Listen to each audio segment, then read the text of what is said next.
La parole à Chouki Amari, il est chroniqueur à El Watan, l'un des partenaires médiatiques de cette soirée, le quotidien El Watan. Il est aussi écrivain, il est acteur. Chouki vient aussi d'Alger. Salam alaikum, bonsoir. Difficile de passer après Moumen, on a parlé de morts, effectivement c'est dramatique, donc j'annule ma présentation. Non, je plaisante. Mais il faut reconnaître ça, il y a eu 3 morts. Mais il faut aussi relativiser Chouia par rapport au Soudan. Il y a eu 100 morts par rapport aux d'autres pays, donc 3 morts, c'est dramatique. Mais je pense qu'on a payé un peu moins cher cette lutte pour les libertés. Dans ce que disait Moumen, vous êtes partie prenante. Donc, je ne suis pas venu ici vous donner des informations, puisque vous en avez déjà.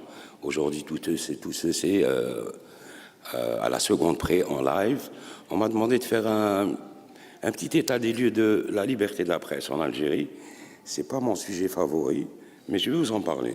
D'abord, ce qui est paradoxal, parce que je suis journaliste, mais d'abord, je vais vous parler d'un point de vue, en fait, plutôt un angle de vue. La liberté n'est pas, on part de zéro et on va de plus en plus libre. C'est des phases d'ouverture, comme il y a eu en Algérie, c'est des phases de fermeture.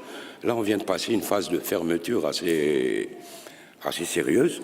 Il y a 30 ans, la presse était plus libre qu'aujourd'hui. Hein. Et il y a 40 ans, elle était moins libre. Donc, dans 10 ans, je pense qu'on est là dans une phase d'ouverture. Et si je ne me trompe pas, ça va se voir bientôt. Mais je veux dire, tout est relatif, c'est-à-dire que ça se ferme, ça s'ouvre, on ne passe pas du zéro à l'infini, y compris en France d'ailleurs, où je pense personnellement que la presse était plus libre il y a 30 ans qu'aujourd'hui, mais moins libre qu'il y a 40 ans. C'est-à-dire qu'aujourd'hui, on est en France plus libre qu'il y a 40 ans, mais moins... Qu'est-ce que j'ai dit? Je me suis emmêlé. Vous avez compris ce que je voulais dire? C'est-à-dire que ça... Il y a des flux, même aux États-Unis, qui sont quand même les champions de la liberté de la presse. Je viens d'apprendre d'ailleurs qu'ils avaient supprimer les caricatures dans le New York Times, c'est un peu dramatique. Mais aux États-Unis, dans les années 70, les journalistes, ça servait à arrêter les guerres.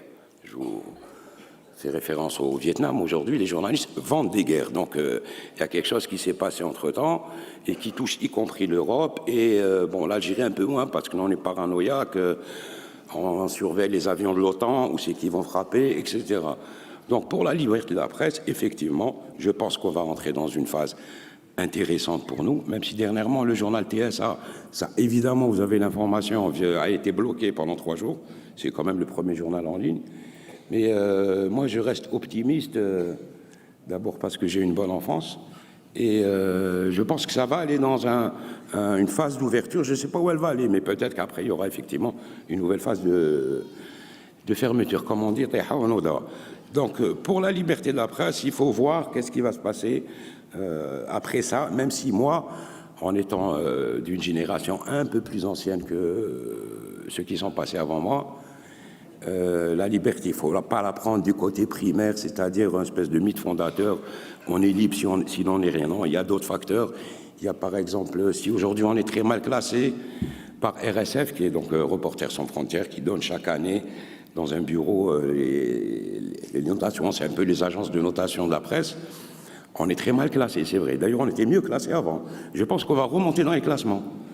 Mais je veux dire, en parallèle, il y a l'IDH, l'indice de développement humain.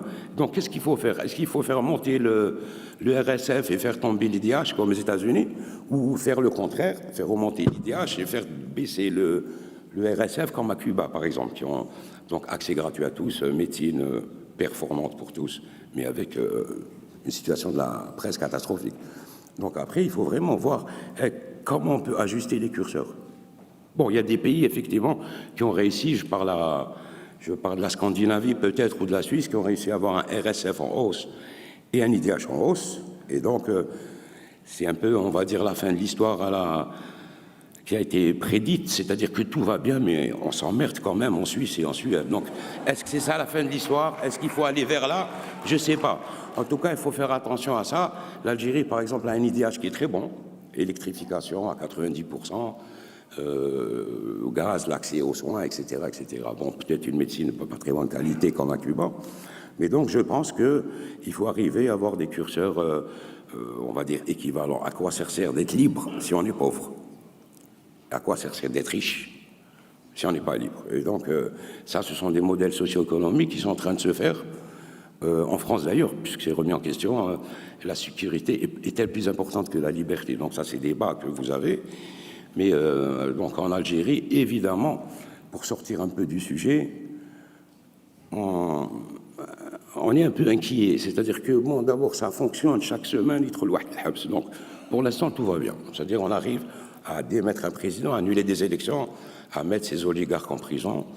Mais on est inquiet de quoi? C'est que, justement, au nom de la liberté, on peut se faire bombarder par l'OTAN. C'est déjà arrivé. Je ne vais pas vous donner des exemples. Au nom de la liberté, on a détruit l'Irak, la Libye, la Syrie. Et donc, en Algérie, on est évidemment tous pour la liberté.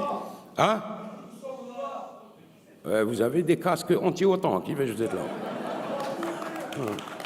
Donc, pardon, au nom de cette liberté qu'il faut d'ailleurs sanctifier, en sachant quand même que...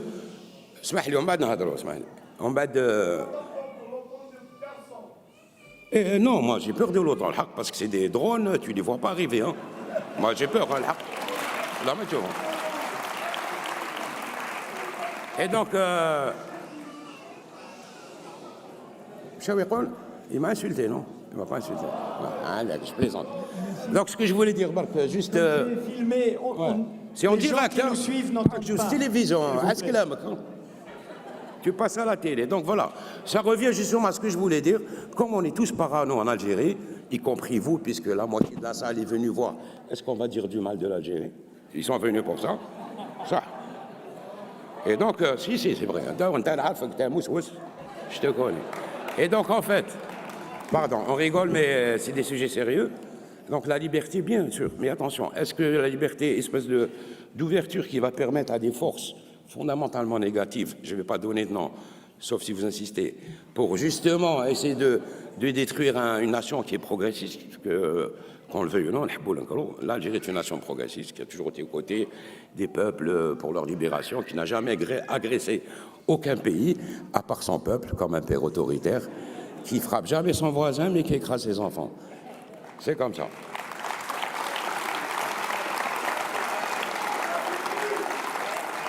Merci.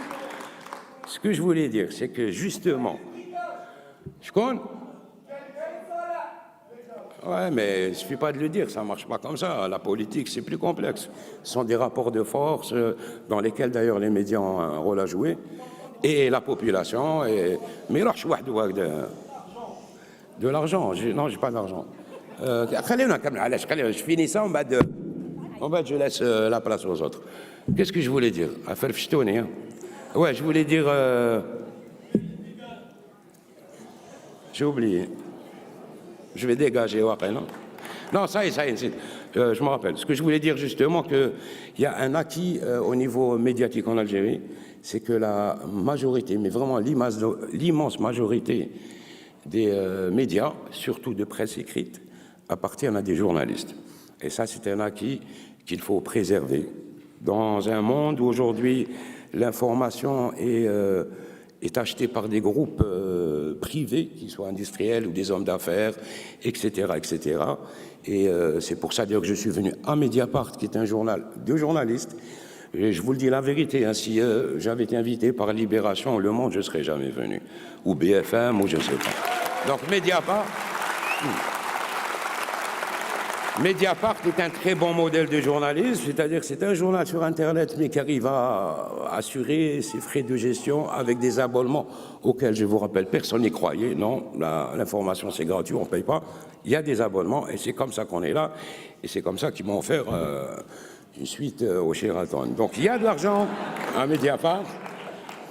Et justement, je voulais vous parler de ça sur la parano algérienne, que vous connaissez très bien, puisque est-ce qu'ils vont dire du mal ou pas? Le fait d'être ici, ça il faut que je vous le dise, il y a une partie des journalistes qui disent « Attention, ça c'est le début de l'internationalisation de la crise ». J'ai dit oui, peut-être. Comme on dit, les Algériens, on aime bien régler nos problèmes entre nous et j'espère qu'on va le faire. Mais le fait que ça soit Mediapart, avec Edoui Plenel, je crois que c'est un enfant d'Alger, qui a été chassé pour une affaire de drogue, si j'ai de bonnes informations, non, c'est pas ça. Et donc le fait que ce soit Mediapart, je pense que ça va très bien se passer, et merci. C'était comme ça. Chouki.